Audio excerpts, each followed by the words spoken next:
If Switch and Shoot by developer Matt Glanville had been released 30 or so years ago, I honestly believe it would be both as well known and held in the same high regard as games like Space Invaders and Defender. If anything, it's a technically better game than any of those old arcade classics.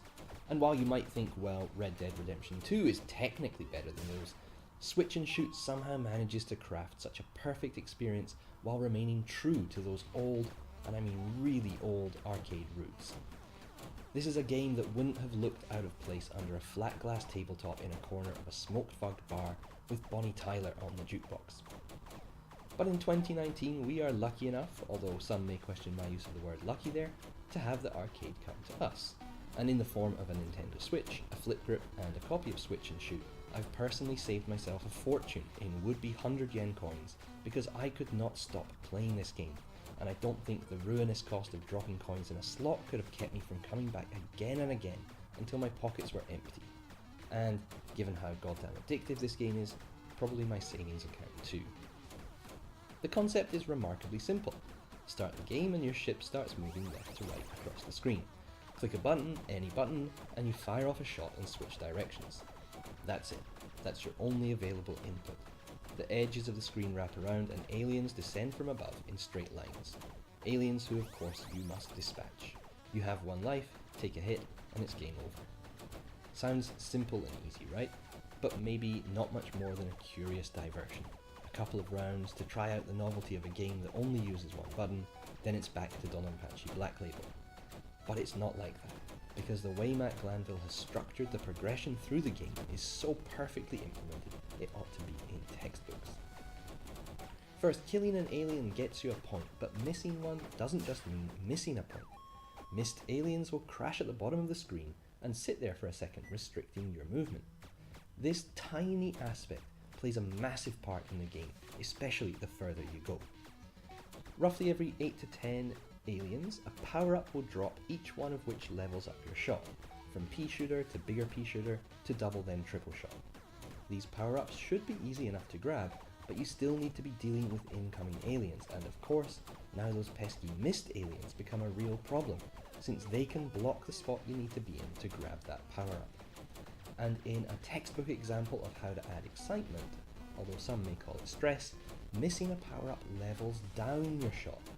This both weakens you and slows your progression, since to end the stage you must bring your shot up to its highest level, a laser, at which point you enter an enclosed tunnel in which one more power-up will send you into a warp to the next stage, where your shot is back to pea shooter level and you start things all over again. In the tunnel, missing a power-up still drops you a shot level, but the tunnel walls don't just disappear. Instead, collecting another power-up tightens the walls, giving you a smaller and smaller space to move through. There's one more mechanic. Occasionally a blue ship will appear, which when shot drops a shield.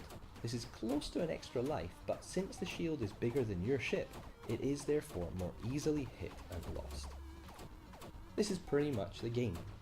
Obviously things speed up in the later stages, and there is at least one boss to contend with, but that's all there is in terms of mechanics. But trust me when I say that is more than enough to have you coming back hundreds and hundreds of times, looking to get beyond just one more stage or crack your high score with a fervour very few games I've ever played have been able to inspire. The game's genius is in the choices it forces upon you with these simple mechanics.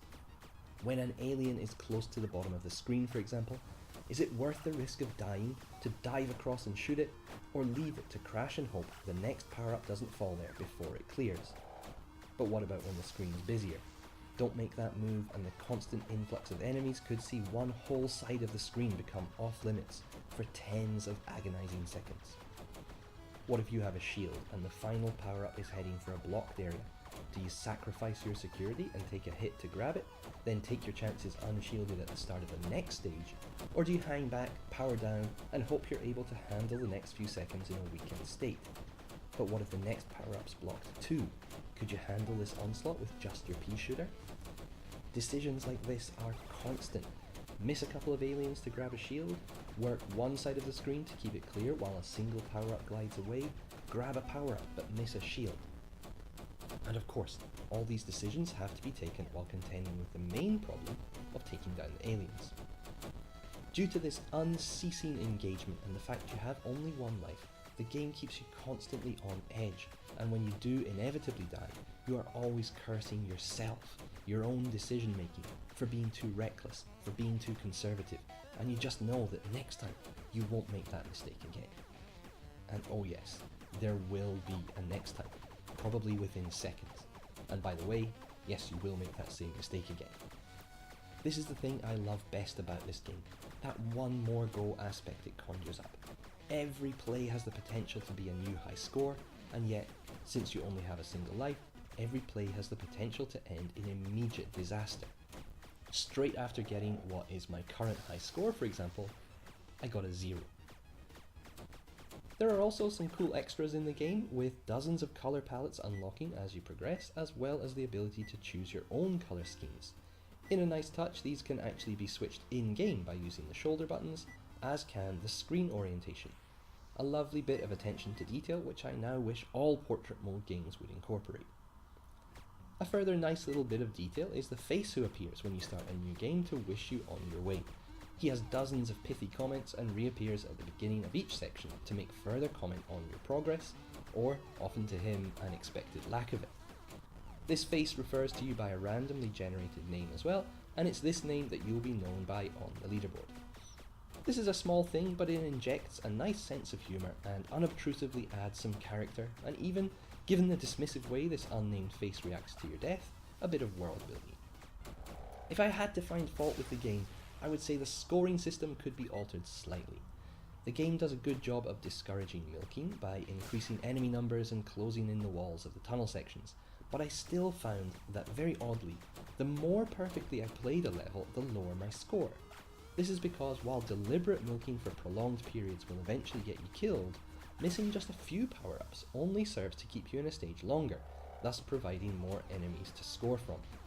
I'd have liked to see some sort of flawless stage bonus of, just say 50 points to reward skillful play. However, that's a minor gripe and one that barely detracts from the fact that Switch and Shoot is as close to a perfect retro arcade experience as it's reasonable to expect anyone to create. The fact it can be had for the price of a pint of beer means there can be no excuses for not adding this one to your collection, and I rate it an almost perfect 9.5 out of 10. I've seen a few people talking about this one online. A lot of those mentions were mainly due to the novelty value, a game that uses only one button, a statement often necessitating the use of a triple exclamation mark. Now obviously I felt like its appeal went far beyond that initial novelty, but what about you? Did you find it as satisfying and addictive as I did, or did its simplicity have you running for the complexity of something like Skyrim? Let me know if you did play it below, and hopefully I'll see you next time. Cheers.